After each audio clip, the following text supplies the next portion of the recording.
everyone. Hello. So much for being here. Well, this amazing event, and I'm so excited for this reading. I'm speaking on behalf of Robin Schwartz, who is the Program and Grant Director of the Community Arts Partnership. She's usually here at the beginning of Spring Rights events to say hi and welcome, and she will be here at the end to make some closing remarks. To note that the Spring Rights Literary Festival is a program of the Community Arts Partnership of Tompkins County. We have some cards over on the table where we also have some of this work for sale. The other things that are going to be going on throughout the rest of the festival. And she also wanted to mention we have a lot of capitalism grant programs that artists can apply for as well. There are 20 more Spring Rights events, many on Zoom, and all are live streamed. Right after this event at 4:30, we have a reading from the Finger Lakes memoir anthology, and tonight at 6:30 on Zoom, Digging Deep Within Myself, Neighbor, a Disconnectivity in Community. There are also 15 more events in June, a lot of free workshops and programs. And also would like to thank the Spring Rights sponsors, Ithaca College, Wegmans, M&T Bank, CFCU Community Credit Union, the Odyssey Bookstore, and the Ithaca Marriott. And to note that we receive grant support from the New York State Council on the Arts, Poets and Writers, and Tompkins County Tourism. Great, and with that, I'm going to hand it over to Nicole. We are so excited for the event that she's curated today. Welcome, Nicole. Hi. Thanks, Kate. Thank you guys for being here. There's a lot of people out of poetry on a beautiful day. And thanks to Spring Rights and Buffalo Street Books. If, you should brag, Buffalo Street Books is like a staple in this community, so support them. And my name is Nicole Basta. Welcome to Liminal. This reading is called Liminal because poetry and art honor in-betweenness, I think. Things that are not or claimable and have no names. So yeah, I think that's some sacred shit in this time. And we all live in this world. That is complicated, and and we're asked to simplify and categorize our experiences, and where my success are fixations. And I think this reductionist thinking is present everywhere, and in academia, and that is a space that can often reject liminality and mirror systems of hierarchy that limit us. And often support colonialist perspectives, even when they think they're not. So yet we have to live in these systems, right? What brought this group together is that we felt we navigate a rhetoric in our chosen path that is not inclusive of arts. We resist the constraints put on creativity. So whatever is true about who we are or what we write, we are not defined by anything outside making. So this is an invitation, maybe a little bit of a spell for nurturance and for inclusivity that asks of you. So thank you for being here. And it's my honor to introduce our first reader. Winnabelle Shi Yuzon is a Chinese poet and editor she was the 2020 Frontier Poetry Editorial Fellow and Spring 2021 Publishing Intern at Copper Canyon. Her recent poems have appeared in Barron Magazine, Meridian, and Glass, a journal of poetry, among others. Nominated for the Pushcart Prize, Best New Poets, Best of the Net, and AWP's Intro a Journals Project, Zone Hold MA City. Poetry candidate at Cornell University. Welcome.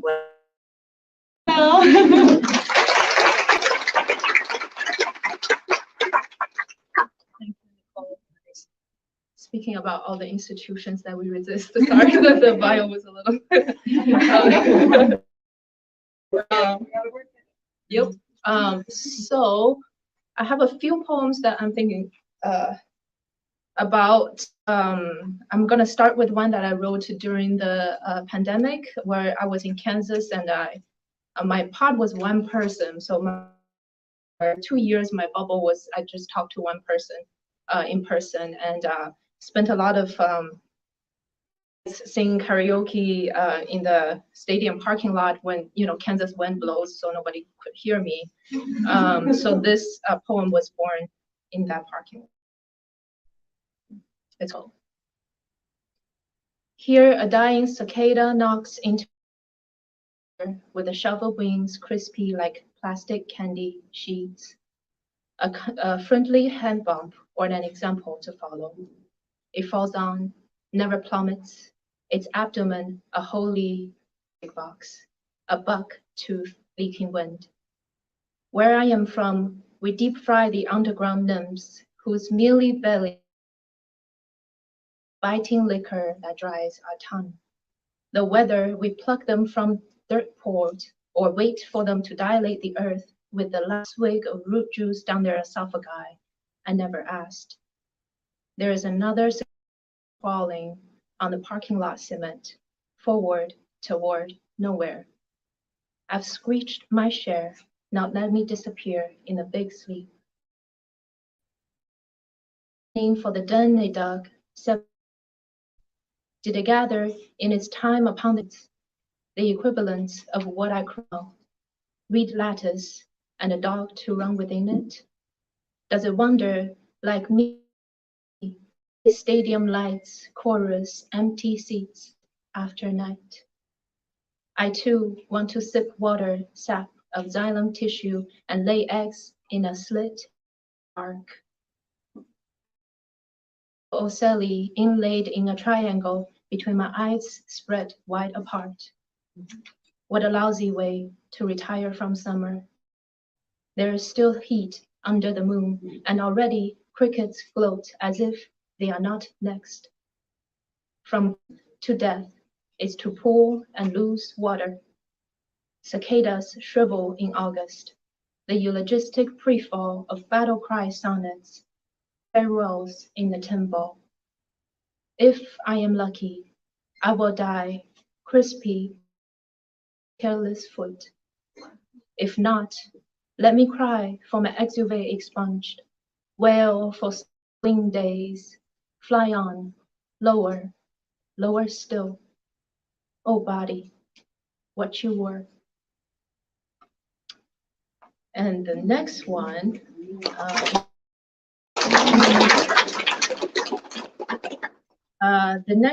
kind of my becoming, and when I was living a very white community, and I was hoping to reclaim some of my roots, and I was thinking about the naming process and how in the U.S. or in a lot of Western Romance language traditions, we have space between names, but in Chinese traditions we don't.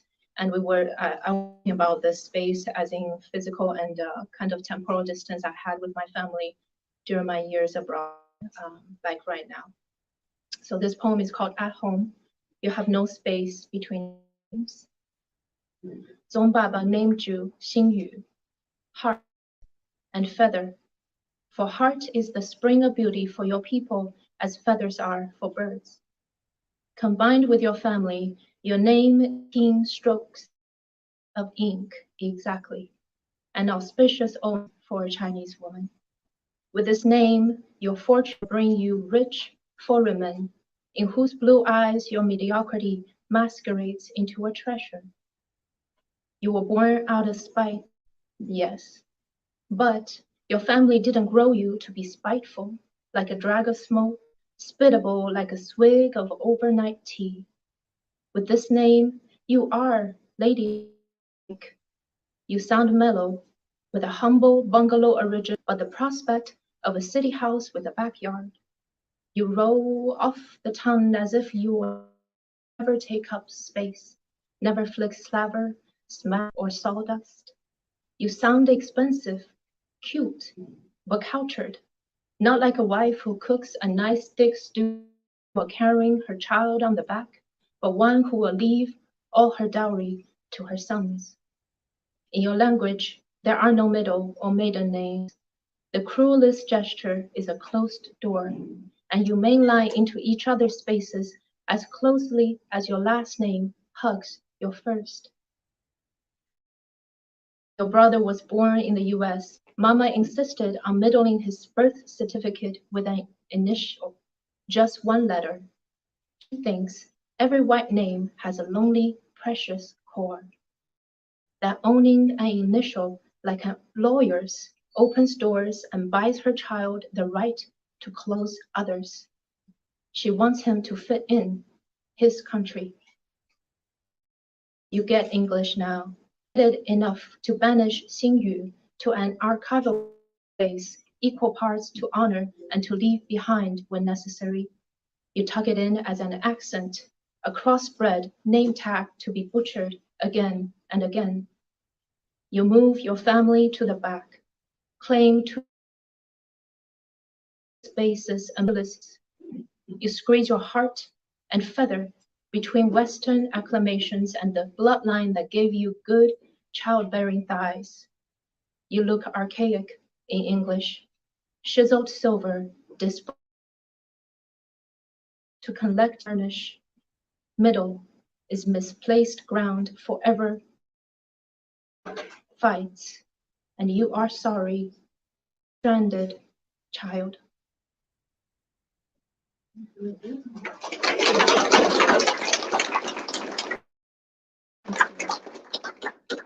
So I haven't been back home for 3 years because of COVID, and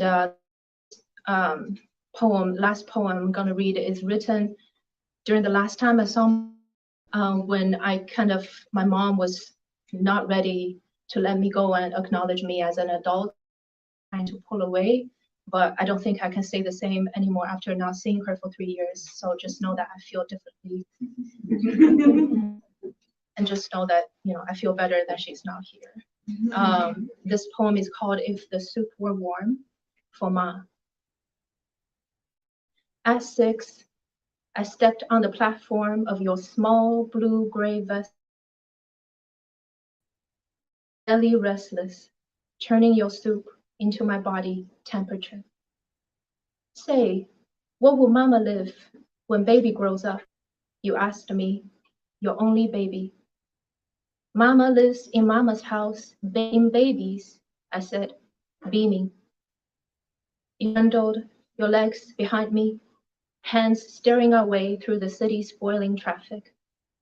Baby will always have room in Mama's house. Does baby give Mama the same? I bargained with you, a fledgling flapping wings. In a country where filial children don't live well spring far. By the crossroads, I declared among the Vespa's sporadic coughs, okay, with neighbors when I have my own. You cradle my neck, knees pinching pelvis like the hairpin you put on me that morning, and said, if we become neighbors, can we be so close your door faces mine? 18 years later, near a swimming pool turned lotus pond, you and I share a big crawfish, each of us building a mountain with cracked armors. Besides us, your new baby sat by his screen. Incense coils slowly, red grease sewn everywhere. A peppercorn rolls down my sheer blouse. We sit, let chili oil numb our tongues. I am full, you persist in the remains, and you ask again, Yuzi, if Ma boils soup, want to bring you, can Ma find you before soup turns cold? I pick off a rice grain on your chin.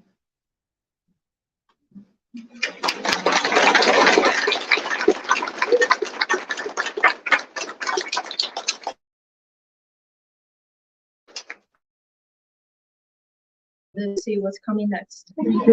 So it's my honor to introduce Melissa Tuckey, who is a poet, liturgist, and a teaching artist. She is author of Tenuous Chapel, a book of poems and ghost fishing and eco-justice poetry anthology. and both of her books for sale at Buffalo Street Books. Lucky you. Thank you so much. Please welcome Lisa.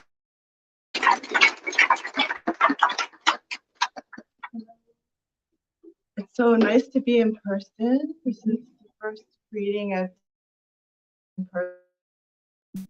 Just to be with all of you. We've been talking about reading together, and waiting. So, my gratitude to Nicole for organizing, and to Cap and to Buffalo Street being such a great venue for all of us. Come on in. You just why don't you just shuffle? There's a little floor space, maybe? I don't know. Terrible with that. Thanks. I'm going to read new poems. The first one, What Do You Allow? This poem is inspired by a friend of mine years ago. Instead of saying, how are you, would say, what do you allow? And that has stayed with me for a long time. So, what do you allow?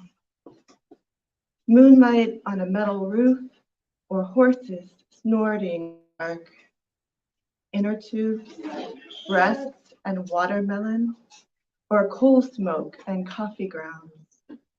Crack open a jar or a poem, what have you, can, cardboard box, bar, or maybe just sit on a big ass porch, watch the sun languid and high, and why not? That's for joy.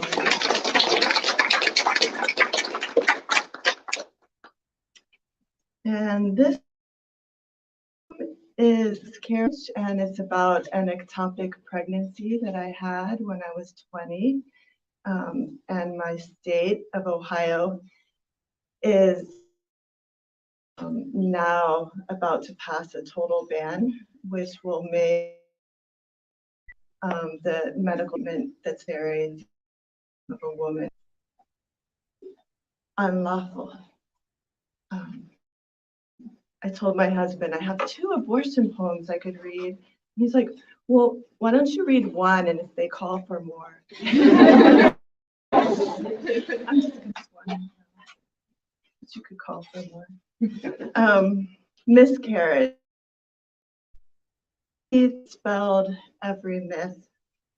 So alone, and yet not for the first time alone. They say a woman knows. I did in fact know. The man I loved slept hard.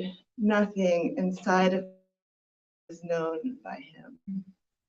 I became a foreign country. The bed, an archaeological dig.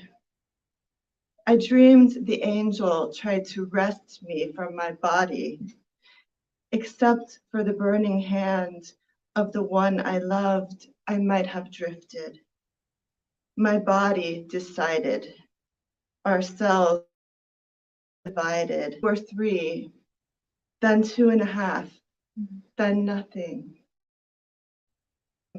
A broken window, cold lights pouring into a dirty kitchen, and the jar cold in my lap. Inside the jar, a blood clot that caused so much pain, I folded.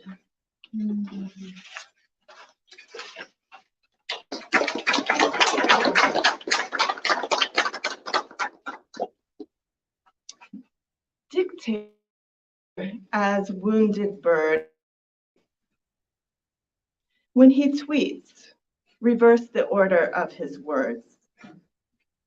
With the tiniest of stethoscopes, listen for his heart.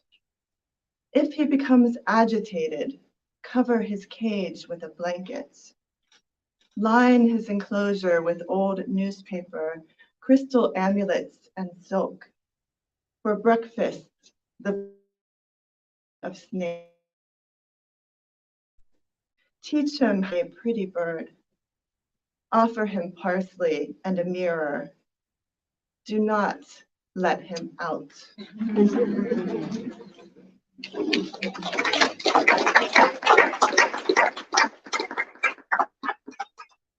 And I have a series of poems looking at whiteness, and this is just one, and I'm thinking about all of the people who are suffering today in Buffalo and throughout this country. Wrecking Walden. There is a church, no, with doors so heavy I cannot open them. My mother begged me to come back to the belonging hands when I were. To be white is to be cut off from that, says Baldwin, is the price of the ticket.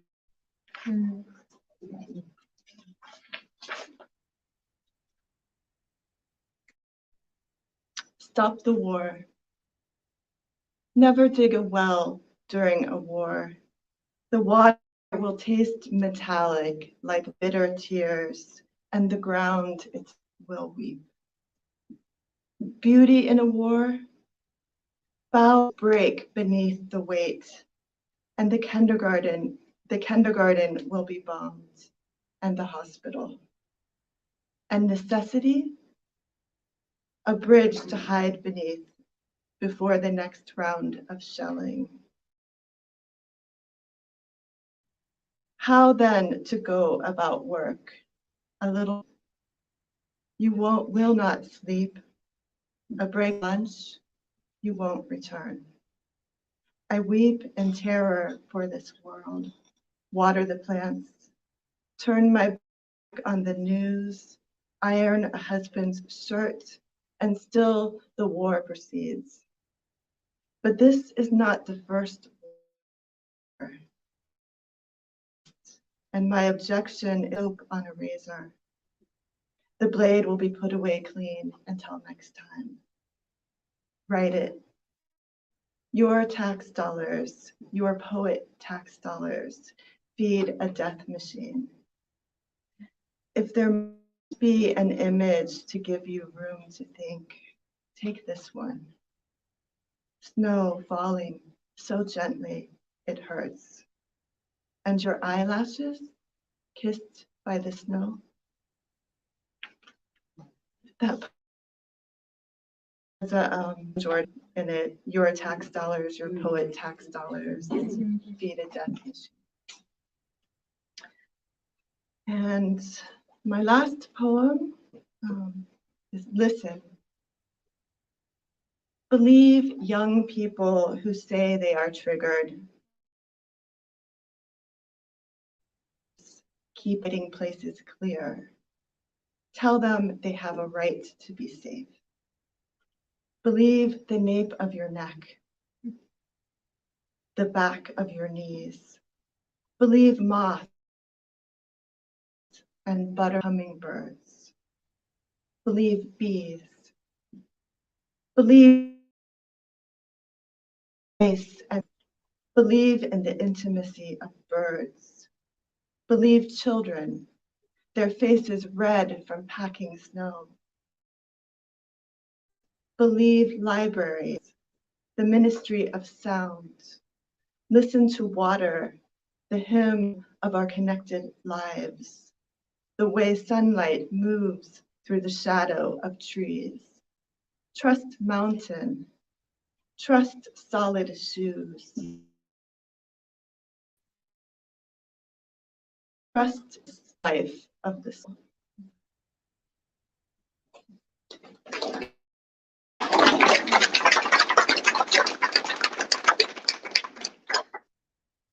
And I have the pleasure now to introduce Ellie Pa. Ellie Piha. Ellie Piha is a graduate of Cornell University's MFA Creative Writing program. Ellie's worked as a bartender and after a warehouser and served for 4 years in the Army. His writing won the 2016 Nathan Meyerson Award in short fiction in Southwest Review and came in third place in short fiction contests. Ellie's writing can be found or is forthcoming in War, Literature, and in The Sun magazine. Currently, Ellie teaches creative writing at Cornell University, and he is at work on a novel based on his short story, Mule. Let's give Ellie a huge welcome.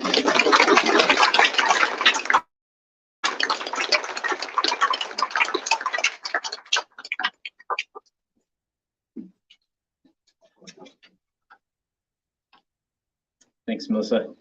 Thank you, Nicole. This is really great, and I'm very happy to be here. Thanks, Buffalo Street.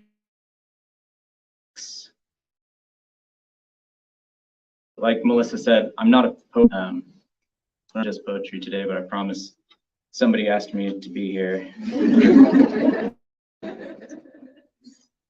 I'm reading from my novel titled Mule, and this is not necessarily the beginning, but I don't really think you need to know too much except that the narrator, the main character, is a fresh out of the army, and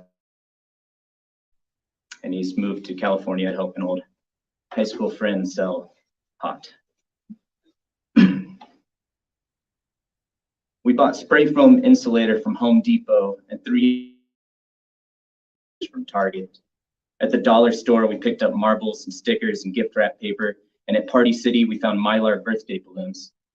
Ronnie set up the vacuum sealer on the living room. I made a full pot of coffee, and we sat on the carpet and watched the X-Files wearing latex gloves. Ronnie asked me to grab the big storage bin from the front room. The main characters in the show drove down a dark road in the rain. Their car was an all-black cruiser. He's big as a boat. I bet that thing has crazy trunk space, I said. Ronnie looked at the TV. Could probably hold 100 pounds with room to spare. There. Ronnie reached into the storage bin and scooped out handfuls of bud into a container on a digital scale. The pound of bud got vacuum sealed once, twice, wrapped in a Mylar balloon, which Ronnie believed to be X-ray proof, then vacuum sealed a third time. The sealed pound was placed in the plastic container along with 3 or 4 marbles to make it sound like a toy with pieces ready to be assembled. The container was gift wrapped and covered in more balloons before it got slipped into a plain cardboard box. What empty space there was in the box was filled with the spray foam insulator. The insulation would expand and harden. It looked like corn-flavored whipped cream and made our living room smell like a locker room. Every step of the job was done neatly. The finished package amount of tape. We had made a trip to Lucky before. It rained most of the drive, which I was told was a good omen. Bitts believed cops were less likely to pull someone over in the rain, and we knew he knew cops better than us because how many times he'd been arrested. 2 DUIs, a couple fights, public intoxication. Ronnie bought 15 pounds of California blue off Lucky. I got paid $600 for the drive, and with more jobs on the horizon, it was easy to see how said that first night in Reading that soon I'd be with cash was as certain as the sun was hot. I held open a vacuum-sealed bag as Ronnie filled it hot. On the TV, David Duchovny sat on a motel bed and read a book called The Spirit Dimension. Aliens have got to be real, right? I asked.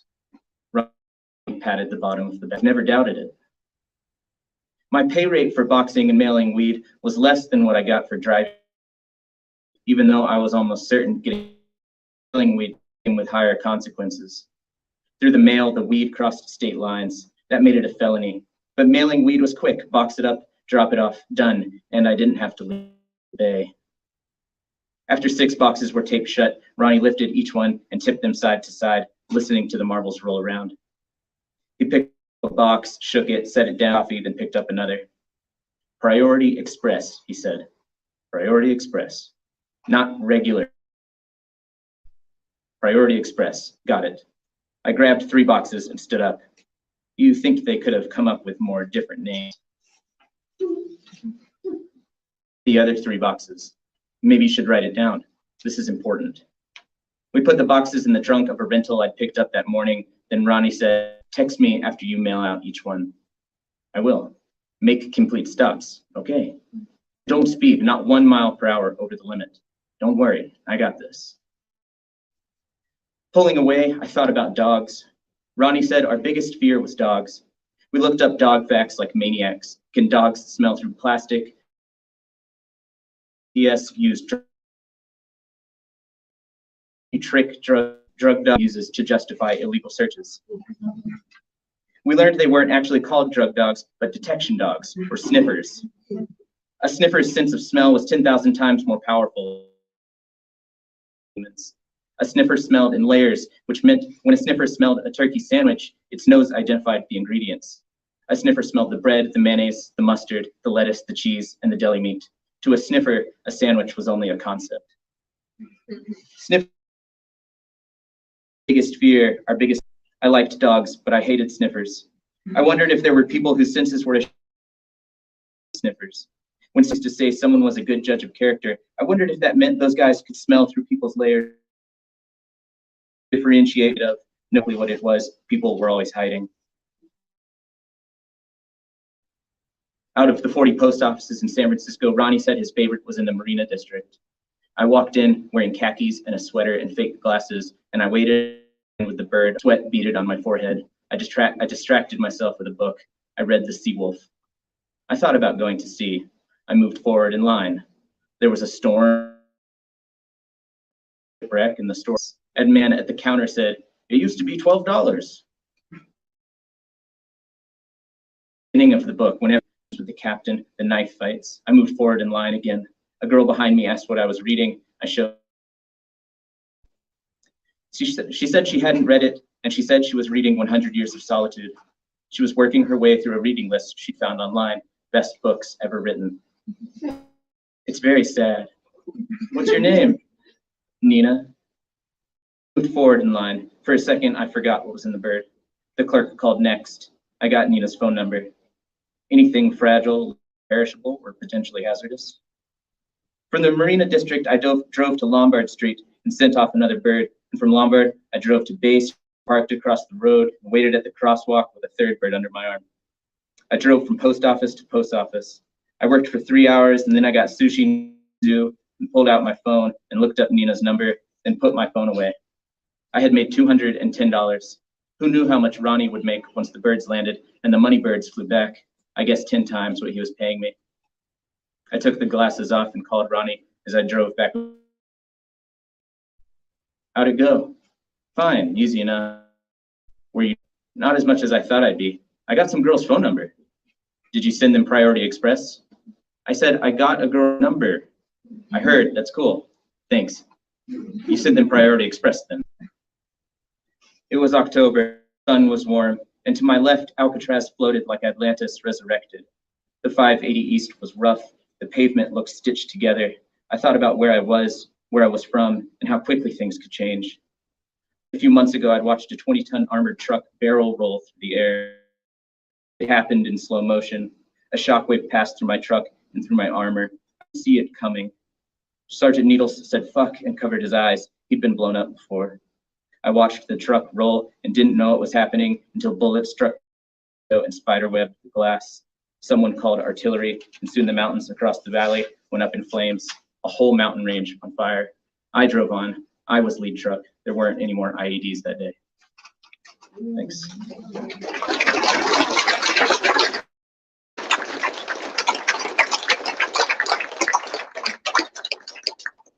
I'm really happy to introduce this next one. I love Brielle.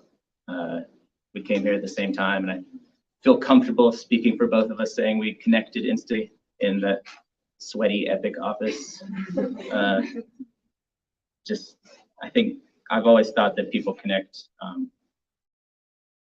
or kind of most honestly over humor, and I've never laughed as hard as some of the times I've laughed with Brielle. Brielle was born and raised in the cultural hub of the in Virginia. She received her BA in English from Old Dominion University and her MFA in creative writing from Cornell University Her poems have appeared in various publications, including Laurel Moon, Firewords, Rigorous, and the Barley South Review. She has written the libretto for 2 musicals with composer John Bunge, including The Sermon on the Mount, which premiered May of 2022. She writes poems about the little of connecting with others, small human experiences. Nothing is off limits. No feeling, no smell, no idea, no experience, no broken heart. Anything and everything can, and most likely will, find itself on the page or even in a song.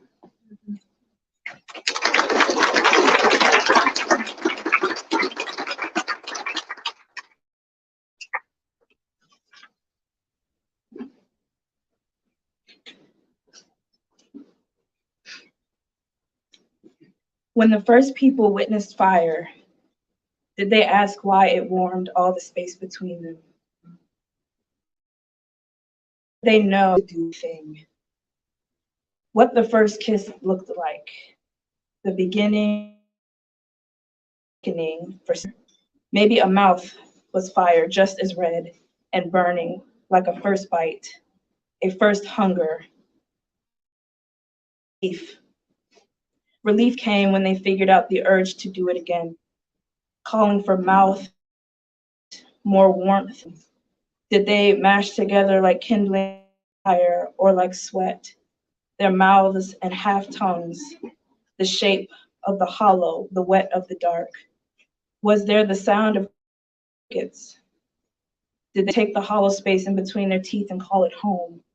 Call it home or fireplace or dark, dark age.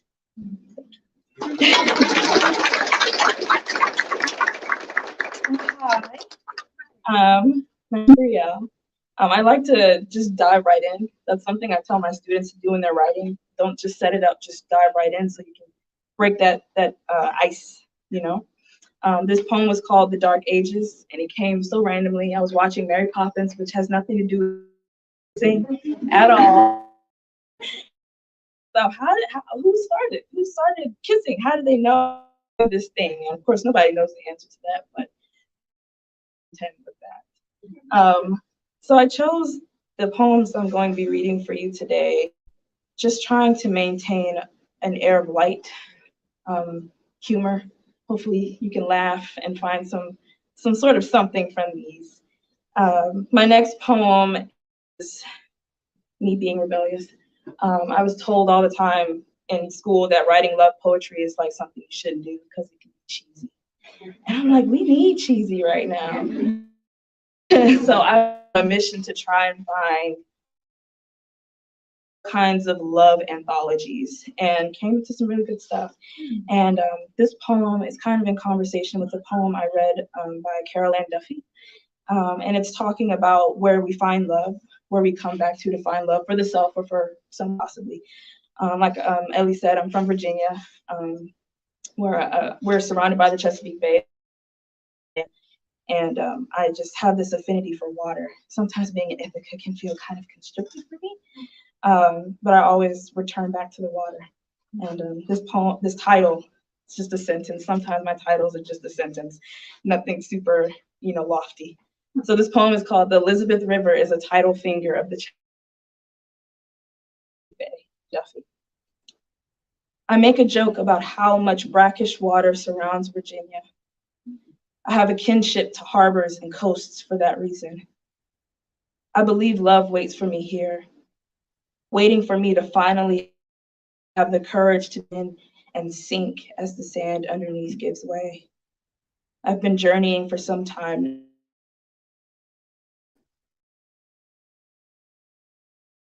A war in a rainy afternoon, though. The only other thing besides myself. Seagulls tip broken glass for the last. I drop my past, finally, where this and weeds turn into salt. My shoulders ache as I have been balancing water and earth on my bones, eyes pushing and pulling like tides. Wide in my mouth. I cannot pin all words down. Finally, love. My limbs from traveling, you tender me to float. I feel it baptismal, this salt water. I float like driftwood and you treat me. I look at it high mast, like these boat sails on the water. Your face, I see why I had to travel this far, back to where my drink.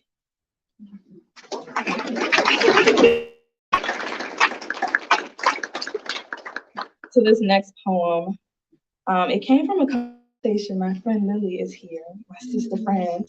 Ellie, Lily, and I were in the MFA program together. And she and I had very, very deep conversations about stupid boys who hurt our feelings. And this happened to be a conversation we had at Stewart Park, which is one of my favorite places. A lot of water. And this was written around October, so I wanted to also talk about nature a little bit without being too corny, because the leaves are changing and fall, all that good stuff. So I wanted to kind of mash all of these things together and see what I could come up with. So this poem is called "These Leaves Are On to Something." Something like dried apricot rind or the aftermath of blood orange on a countertop. I've never seen the color of dying so rich.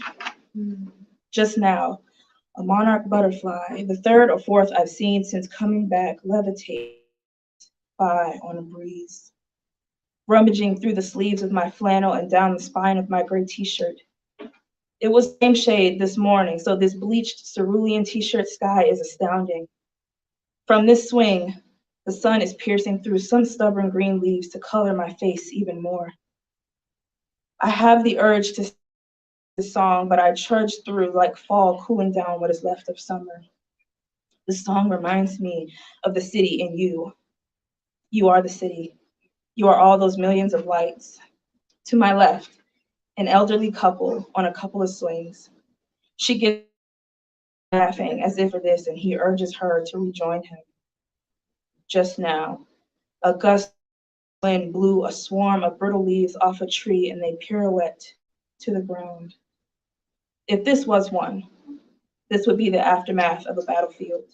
Marigold like honey and the green flag lay at my feet. Was I so difficult to love? I mean, really?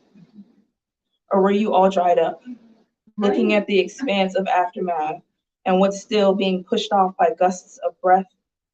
Just now, a kid has a staring contest with me as he climbs the face of a plastic dinosaur. He would have laughed at me saying, I want to push the child off the dinosaur for staying too long. He loves my humor in all of its darkness. I learned this morning the difference between vulnerability and transparency. Still unsure what end of the spectrum you're on. Just now, on the same swing set, a young couple starts an unspoken swing battle. It's crazy how gray the sky was this morning, and there's no sign of it anymore. I was hoping I'd have that effect on you. At times, I hate that you took away my very chance. Lily and I laughed, sitting across the Cayuga, a bellowing sort of laugh at the fact that we let anyone who doesn't want to rip up the dead leaves in their yard make us cry. A gust too strong for my brittle arms to hold on to you blew me across the new stretch, but it's okay. I know. This will come back as something different. Just now, the last cloud plunged into itself. It's all blue, all expansive blue. Thank you.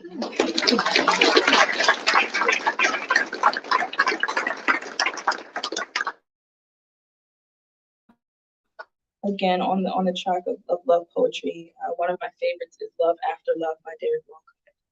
A very, very popular self-love kind of poem, the kind of love you return back to after heartbreak. So this poem is kind of in conjunction with the one I just read and in conversation with Derek Walcott's poem. It's called One Day. One day it'll be like that, Derek poem. Not a hint or a movie, not a whisper or a little box of secrets, but it'll be, and you'll look different. There'll be something on you like a halo ring riding the crest of a star.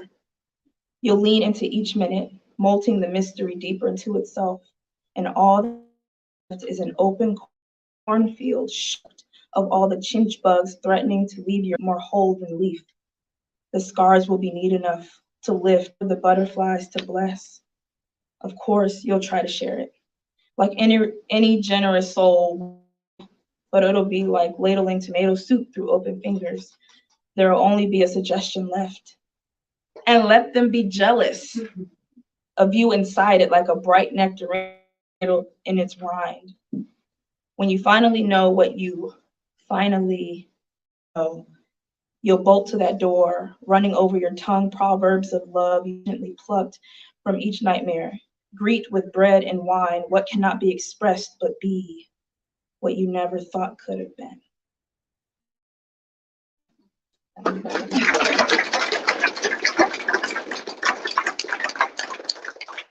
And then this last one, it's supposed to be pretty humorous, so please just laugh even if it's not funny. Make me feel better. This comes from another book of love poems that I read by Austin Strauss, and they wrote a book of poetry together called The Love Project. And there was a poem in there where he was writing about the things that Wanda loves about him. And I was like, that's really, maybe I could do like a fictionalized version of like some lover that I have yet to meet, looking at, where is he? And I was like, F that, you know, I am the lover and the love. I can talk about myself. So this poem is called, this is the last one, you know, ending it all with this. Brielle loves Brielle. She knows how to squeeze cotton candy poop out of an angry red rain cloud and moonwalk out of awkward conversations. She lives down to the froth at the end of a white chocolate mocha frappuccino. This one over as the money to turn a fish into a bowl bag. Watch as she lifts that elegant mass of need to a 90-degree angle, watching the same movie over like she's never seen it. Even the sexy way her small hand disappears into a bag of blue corn tortilla chips, plunges one into the avocado hummus she got from Wegmans. And last night in her room, did you gander the way she cried for the 8th time over nothing or everything, pretending she hadn't done it before? And then she stuck her tongue out when she passed by a mirror. Genius. She's so whimsical, Tchaikovsky wouldn't be able to fit her in any 16th note. The way she makes the men at the mall kiosk swoon at her Aphrodite disposition, begging to harvest the diamonds from her hair with their Bluetooth titanium plated flat irons, or slather this lotions on her mahogany hands as if she never said no before and she lets them. Oh, she knows how to live like she's never done it. Just tumbling out and somersaulting and wilting and thriving and ordering for 2 but 1. Yes, she must have it all figured out. Too smart guy. She loves her like it's always the first whimsical time. Thank you.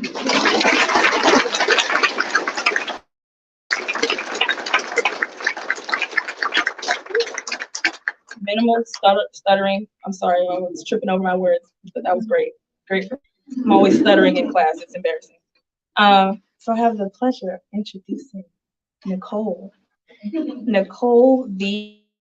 Basta is a poet with proud familial roots in the coal mines and gar factories of Wilkes-Barre, Pennsylvania. She is also a collage artist, a teaching artist, and the co-founder of Say Yes Electric Collective, a performance-based art community that ran shows in Brooklyn from 2015 to 2018. She's been busy. Nicole has collaborated with musicians, dancers, architects, sculptors, etc. And her work has been generously supported by Art Farm, Nebraska. Her poems have found homes in Plowshares, Rhino, Wax, 6th Finch, Crazy Horse, Plume, 9th Letter, etc. Nicole, a beast. Nicole's first chapbook was the winner of the New School's annual contest, and her second chapbook, The Next Field Over, was published by Tolson Books in January 2022 for purchase at Buffalo Street Books, along with a resale grant print of one of her collages. I'm going to repeat that last part. The Next Field Over was published by Tolson Books in January 2022 and is available for purchase at Buffalo Street Books with a resale grant print of one of her collages. If you didn't know, we are here at Buffalo Street Books. Ladies and gentlemen, Nicole.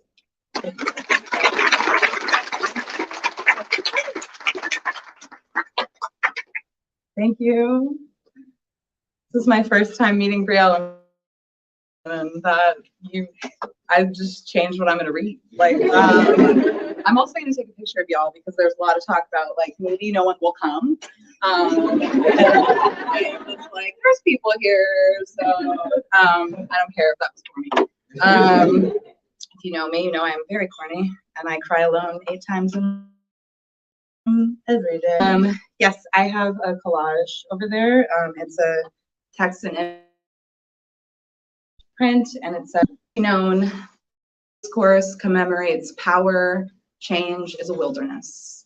I hope you will consider taking it home with you. This is my book, The Next Field Over, that came out in January, and it's really important that I say that person is here from California. They get emotional. I haven't seen her in so long, Tessa, and yeah, really a huge part of my work is collaboration and being in community, and it's so special to be here with all of you. So thank you for being here. I cry a lot, and I'm gonna read a poem about joy. The Next Field Over. Beneath the flower they've named moon, there is a silent architecture simple, born with 1,000 tethered circles in its center, built when 3 women, grasshoppers, salt from skin in the chalky shine of August, slipgrass ticking between their bare feet, the coyotes only asking for a fair fate. A manicure of dust fertilizes a fire tended by a kitchen chair, chemical, alkaline, rusty hooks, and one. There are for this night. In the morning, the sun will rise, a coin of ash, the wind through the field, an alarm of rustling.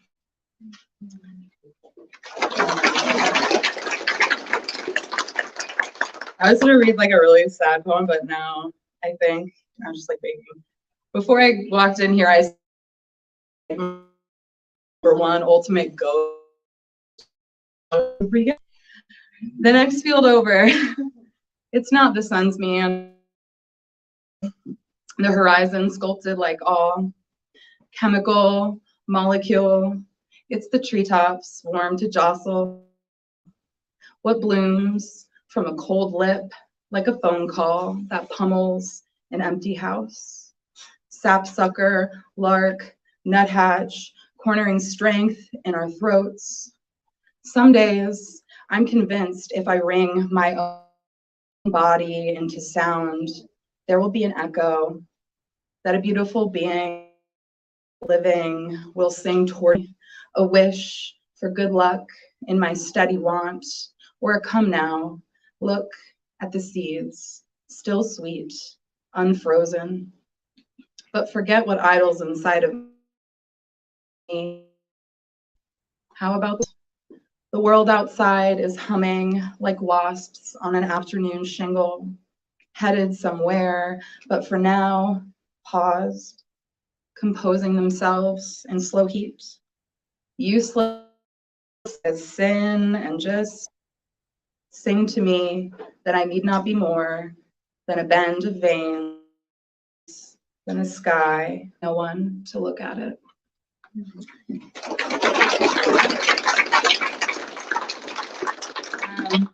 I'm going to read some new poems. And maybe you'll hear some names in these poems. Eva was my great-great-grandmother. She was a member of the World's Disappeared, and Anna was her daughter. All the earth could bear. Distracted by I don't summer with enough, the wood goes unsplit and blankets are added to the bed. My hands run not unlike the sun-cut skin of Eva in August, dirt-freckled knees and a cobweb of fear about harvest spun in the window. Under the frame of last winter's regret, she is canning all the earth could bear. No Madonna has yet to reveal herself in a clearing on the edge of town. Hope is no gun at the door. The children is clanging down the field. Haven't you seen the laughter living inside the word slaughter?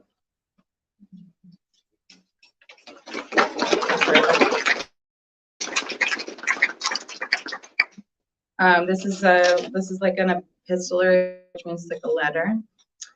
Dear Eve, a woman recalls the incident, the dusty moth wings that swole her eyes like it's the tavern shootout scene from her favorite Western. So many papery flaps through the air, except the only casualty was a temporary cornea interference and a few lopsided days. Sometimes I like to imagine the soldiers wearing cowboy hats, their pistols shiny and their drawls strong. Maybe the idea of surefire sun is what I like, with the performance of a saloon door opening, necks craning toward around. We've had it easy, never knowing death too close outside of the natural kind. This is more than luck in this world. So many growing to know death like a shortcut through their town. So the Russian Empire was set in West Texas. So you don't grow old and fade at the gate of a garden. In the rerun, I carry like a limp. I watch all the alternate endings. I am warming a clean washcloth to soothe an unfixable ache. There is something called a desire within of earth. A shortcut taken many times by so many feet, it forms a path. It is unclear if we can include in this definition a trail pressed from people running, not for pleasure, but away. Isn't that of the great design? A lesser known definition of the word flee is to move, to take flight. I guess what I'm saying is, how can we know for sure a moth is flying toward a light, away from some darkness we ourselves do know?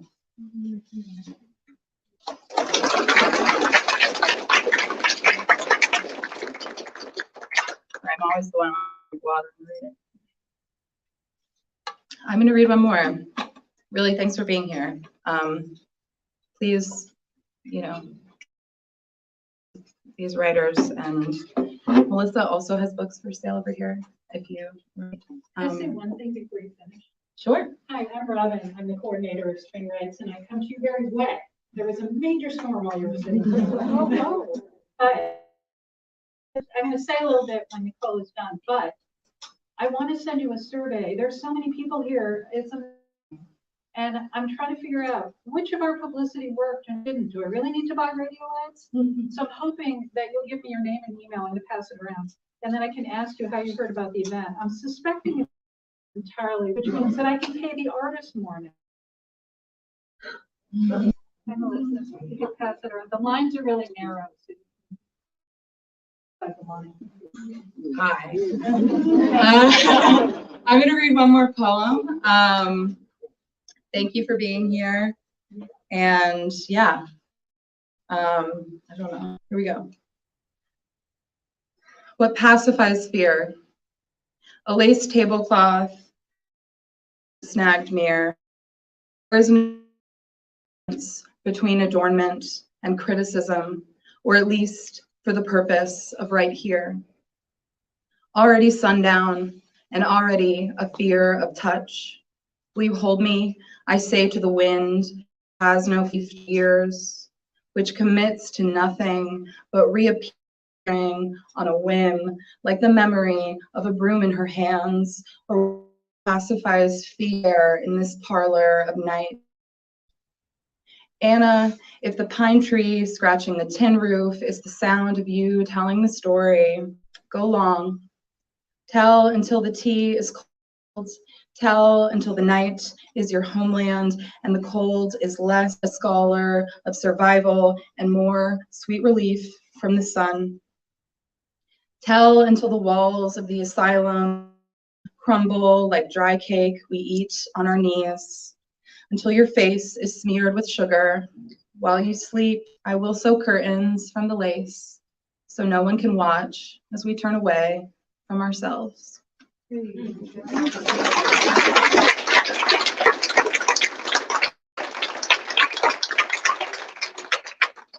I think that's, oh, you're gonna talk, I'm sorry. Please.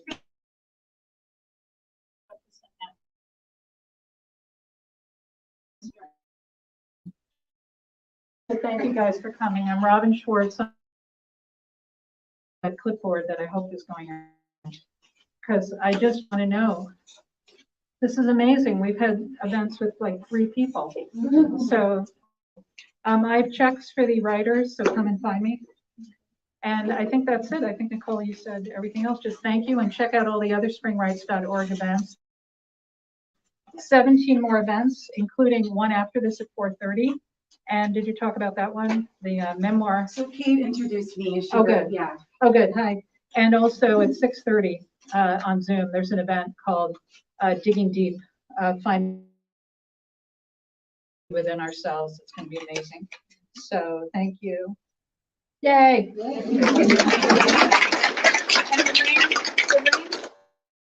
I mean, it was like massive downpours, flooded it.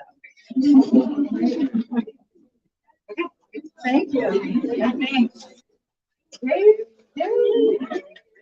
Where's my mic? Thank you.